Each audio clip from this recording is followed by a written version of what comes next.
Breaking వీడియోలు నిరంతరం ఎప్పటికప్పుడు నేరుగా నోటిఫికేషన్ ద్వారా నా నుండి మీరు పొందుటకు ఈ వీడియో క్రింద కుడివైపున ఉండే సబ్స్క్రైబ్ మరియు గంట గుర్తుపై క్లిక్ చేయండి, లైక్ చేయండి, మీ మిత్రులకు షేర్ చేయండి. కేంద్ర ఉద్యోగులకు డిఏ పెంపు వారంలో ప్రకటన వెలువడే అవకాశం ఉంది. 1.2 కోట్ల మందికి ఉద్యోగులకైతే లబ్ధి చేరే అవకాశం అయితే ఉందండి. కేంద్ర ప్రభుత్వ ఉద్యోగులకు కేంద్ర ప్రభుత్వం శుభవార్త చెప్పనుంది.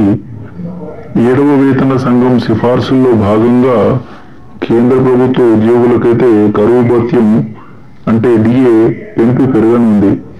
వారం రోజుల్లో ఈ మేరకు నిర్ణయం వెలువడే అవకాశం ఉంది. డిఆర్ పెంపు నిర్ణయానికి ఈ బుధవారం జరిగే కేంద్ర కేబినెట్ సమావేశంలో ఆమోద ముద్ర పడుతుందని భావిస్తున్నారు. దీని ఫలితంగా ఉద్యోగుల మూల వేతనంలో డిఏ 55% పెరగనుంది. దీనితో 1.2 కోట్ల మందికి పైగా ఉద్యోగులకు మరియు పెన్షనర్లకు లబ్ధి కలగనుంది. కేంద్ర ఉద్యోగులకు ప్రతి సంవత్సరం ఏటా మార్చి మరియు అక్టోబర్ మాసాల్లో 2 సార్లు డిఏ పెంపు ఉంటున్నదనేది మనకు తెలిసిందే.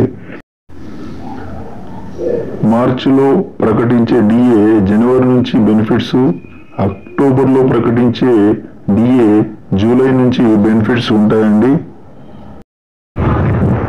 ఇలాంటి మరిన్ని నా నూతన అప్డేట్ వీడియోల కోసం నా ఈ ఛానల్ను ఇప్పటి వరకు మీరు కనుక సబ్స్క్రైబ్ చేయకుంటే వెంటనే సబ్స్క్రైబ్ చేయండి, లైక్ చేయండి, మీ మిత్రులకు షేర్ చేయండి, మరికొందరికి ఉపయోగపడవచ్చు.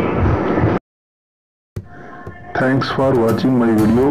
ఇలాంటి మరిన్ని అప్డేట్ వార్తల సమాహారం కోసం నా ఈ ఛానల్ను సబ్స్క్రైబ్ చేయండి, లైక్ చేయండి, మీ మిత్రులకు షేర్ చేయండి.